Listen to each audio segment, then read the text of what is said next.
পহেলা April 2025 ইংরাজি রোজ মঙ্গলবার রাত 8:30 সময় বাংলাদেশ জাতীয়তাবাদী ছাত্রদল বারবার কারা নির্যাতিত ছাত্রনেতা ও কেন্দ্রীয় সংসদের সাবেক অর্থ সম্পাদক ও খোকসা উপজেলা বিএনপির যুগ্ম আহ্বায়ক মোস্তাফিজুর রহমান মোস্তাক ভাইয়ের বাবা বার্ধক্যজনিত কারণে নিজ বাসায় ইন্তেকাল করেন। ইন্নাল ইল্লাহি ওয়া ইন্না ইলাইহি রাজিউন। মরহুমের জানাজার নামাজ বুধবার সকাল 10টায় মালিগ্রাম জানিপুর ও কমলাপুর ঈদগাহ গোরস্থানে অনুষ্ঠিত হয়। এ সময় প্রধান অতিথি হিসাবে উপস্থিত ছিলেন 78 কুষ্টিয়া 4 আসনের মনোনয়ন প্রত্যাশী ও খোকসা কুমারখালী গণমানুষের নেতা, ভালোবাসার আস্থাভাজন, ভালোবাসার কান্ডারি, কুষ্টিয়া জেলা বিএনপির যুগ্ম আহ্বায়ক জনাব শেখ সাদী। সবাইকেই মরতে হবে, এটাই বাস্তব। একজন মুসলমানের মৃত্যু কিন্তু কখনোই হয় না। একজন মুসলমান বেঁচে থাকা এবং মৃত্যুর মধ্যে কোনো, আমরা আল্লাহকে খুশি করার জন্য নামাজ, রোজা এবং তার নির্দেশিত যত ইবাদত আছে আমরা করি। স্বার্থ একটি, আল্লাহকে খুশি রাখা এবং পরকালে ভালো থাকা। তার মানে কি? তার মানে একটি, আমরা যারা মুসলমান আমরা এই জগতেও ভালো থাকতে চাই, পরজগতেও ভালো থাকতে চাই। যে ব্যক্তির জানাজায় আমরা উপস্থিত হয়েছি উনি একজন নামাজি লোক ছিলেন। উনি হজও পালন করেছেন, উনি সাদাসিধে জীবনযাপন করেছেন। ওনার বয়সও প্রায় 90-এর কাছাকাছি। আমরা সবাই দোয়া করব আল্লাহ যেন তাকে বেহেশতে নসিব করে।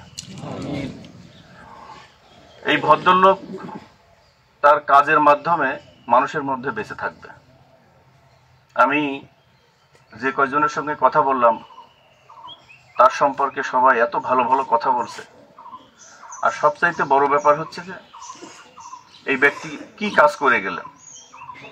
আজকে এইরকম একটা পরিবেশ থেকে মুস্তাকের মতো একটি ছেলেকে ঢাকা ইউনিভার্সিটি থেকে উনি লেখাপড়া করাইছে।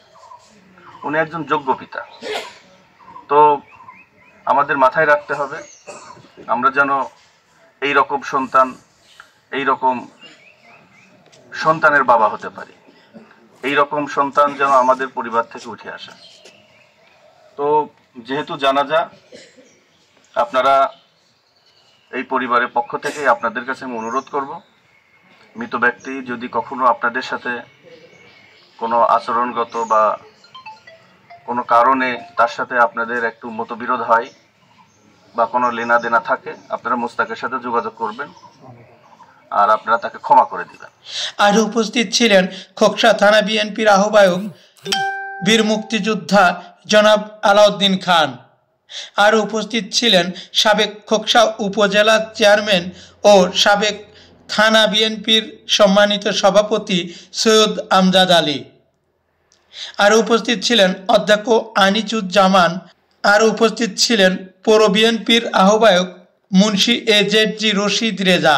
আর উপস্থিত ছিলেন খোকসা থানা অফিসার ইনচার্জ শেখ মইনুল ইসলাম।